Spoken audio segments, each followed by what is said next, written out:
বিসমিল্লাহির রহমানির রহিম। বিরামপুর সরকারি কলেজ অনলাইন ক্লাসের পক্ষ থেকে তোমাদেরকে স্বাগত।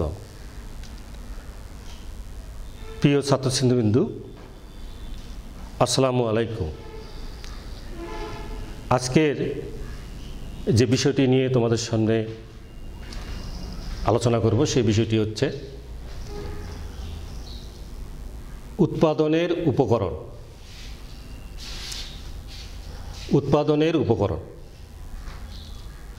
উৎপাদনের উপকরণ কি? আমরা এর আগে ক্লাসে আমরা উৎপাদন সম্পর্কে আলোচনা করেছি। উৎপাদন হচ্ছে কোনো কিছু সৃষ্টি করা। আসলে মানুষ প্রকৃতপক্ষে কোনো কিছু সৃষ্টি বা তৈরি করতে পারে না। প্রকৃতি প্রদত্ত যে সম্পদ আছে সেই সম্পদকে রূপান্তরের মাধ্যমে যখন কিছু তৈরি করা হয় সেটাকে আমরা উৎপাদন বলি। এখন উৎপাদনের উপকরণ কি? আমরা উৎপাদন সম্পর্কে জানলাম, তাহলে সহজে আমরা উৎপাদনের উপকরণ কি এটা বলতে পারবো। অর্থাৎ উৎপাদন করার জন্য এবং উৎপাদন কাজে সহযোগিতা করার জন্য যে সমস্ত উপকরণের প্রয়োজন তাকে আমরা উৎপাদনের উপকরণ বলি। আমরা কোনো কিছু উৎপাদন করতে চাই, তাহলে প্রথমে আমাদের লাগবে হচ্ছে র ম্যাটেরিয়ালস, অর্থাৎ কাঁচামাল, ওই প্রোডাক্টের কাঁচামাল। আমরা চাল যদি উৎপাদন করতে চাই তাহলে আমাদের ধান লাগবে। যদি আটা আমরা উৎপাদন করতে চাই তাহলে আমাদের গম লাগবে।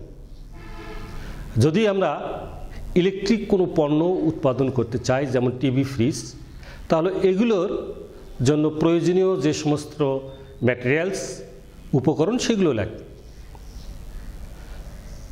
তাহলে আমরা এখন স্পষ্টভাবে বলতে পারি উৎপাদন কাজে ব্যবহার করার জন্য যে সমস্ত উপকরণ সেটাকে আমরা উৎপাদনের উপকরণ বলি। আমাদের উৎপাদন ব্যবস্থাপনায় উৎপাদনের উপকরণ সমূহকে আমরা 4 ভাগে ভাগ করি। ক নম্বর হচ্ছে ভূমি, শ্রম, গ হচ্ছে মূলধন, ঘ হচ্ছে সংগঠন। তাহলে উৎপাদন করার জন্য বা উৎপাদন কাজের সহযোগিতার জন্য যে উপকরণগুলি দরকার সেটা হচ্ছে উৎপাদনের উপকরণ। আর উৎপাদনের উপকরণের মধ্যে একটি হচ্ছে ভূমি।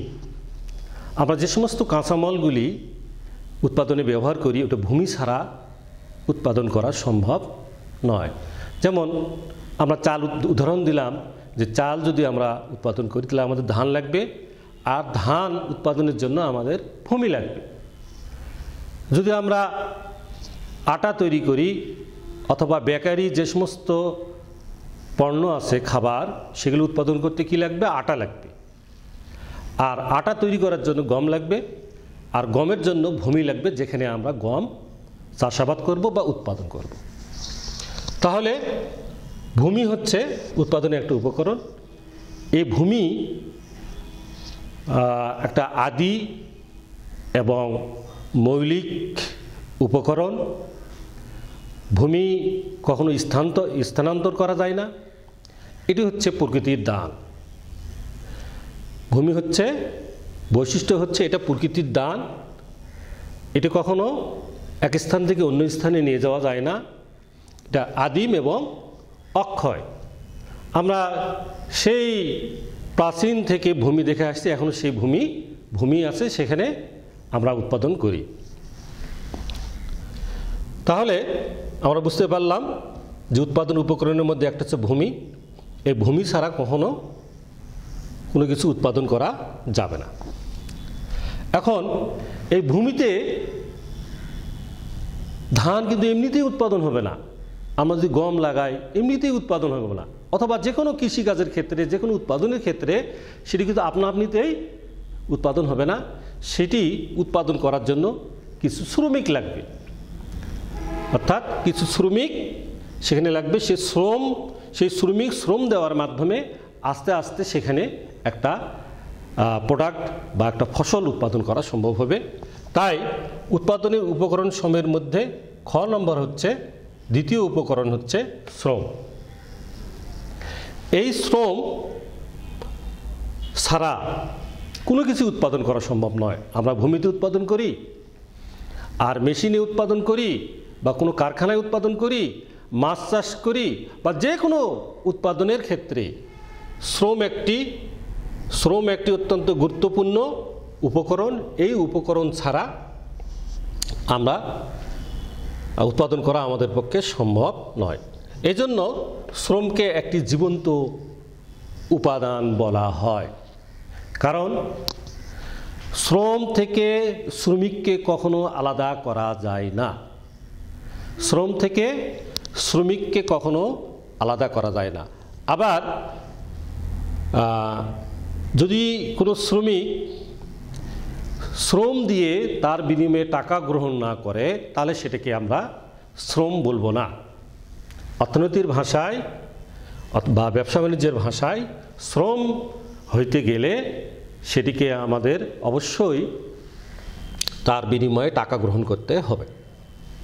তাহলে শ্রম, ভূমি একটা উপাদান, শ্রম হচ্ছে একটা দ্বিতীয় উপকরণ।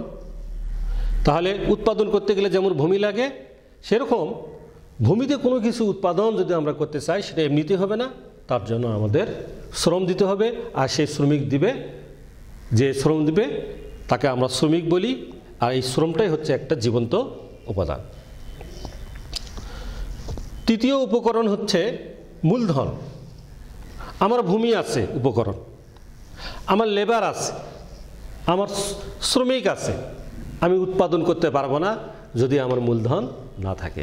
কারণ কোনো শ্রমিক বিনা টাকায়, বিনা পারিশ্রমিকে উৎপাদন করে দিবে না, কাজ করবে না। তাহলে মূলধন হচ্ছে একটা তৃতীয় উপকরণ, অত্যন্ত মূল্যবান একটা উপকরণ, একটা গুরুত্বপূর্ণ উপকরণ হচ্ছে মূলধন। এই মূলধন যদি না থাকে তাহলে ভূমি থেকেও আমার লাভ নাই, শ্রমিক থেকেও আমার লাভ নাই। কারণ মূলধন ছাড়া বা টাকা পয়সা ছাড়া কেউ শ্রম দেবে না। তাহলে মূলধন হচ্ছে একটা উৎপাদনের গুরুত্বপূর্ণ উপকরণ। এখন এই যে অর্থ কি মূলধন, এটা আমাদের একটা গুরুত্বপূর্ণ প্রশ্ন। যারা অনেক ছাত্র এটা করে থাকে, আমরা এই বিষয়টা আমাদের ধারণার বাইরে থাকে। অর্থ, আমার অনেক টাকা আছে, আমি যদি সেই টাকা আমার আলমারির মধ্যে চাবি দিয়ে রাখে দিই, তাহলে সেটাকে আমরা মূলধন বলা যাবে না।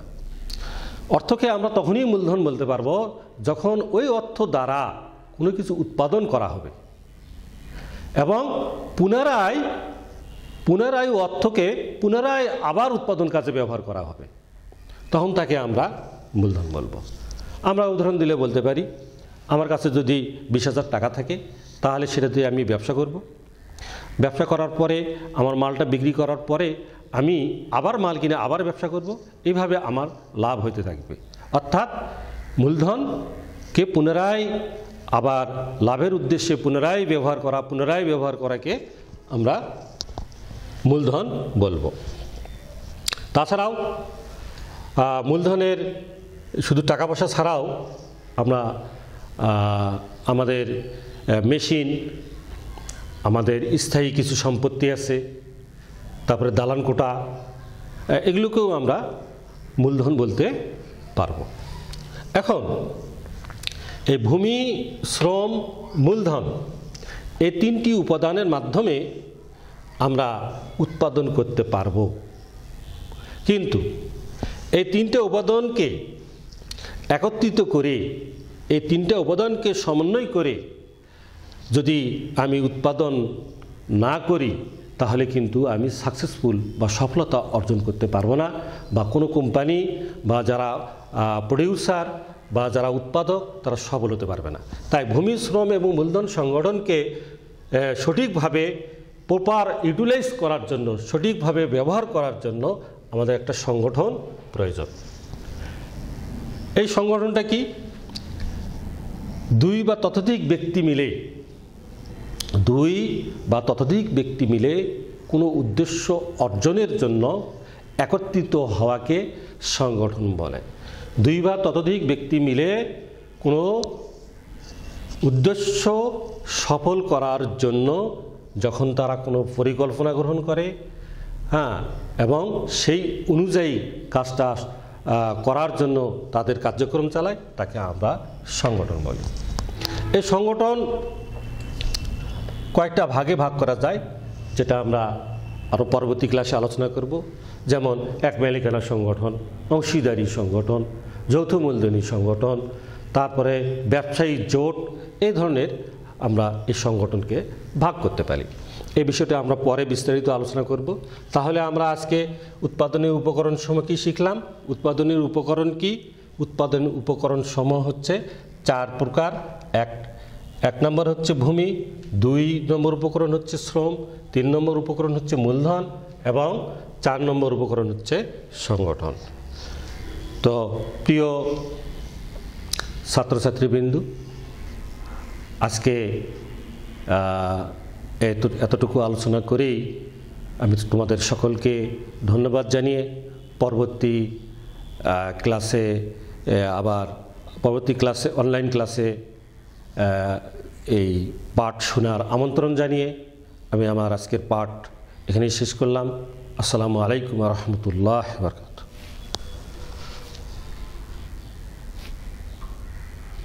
এই কই গেল রে?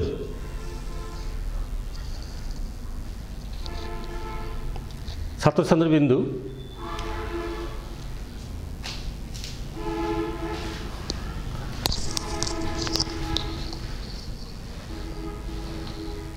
শেষ না?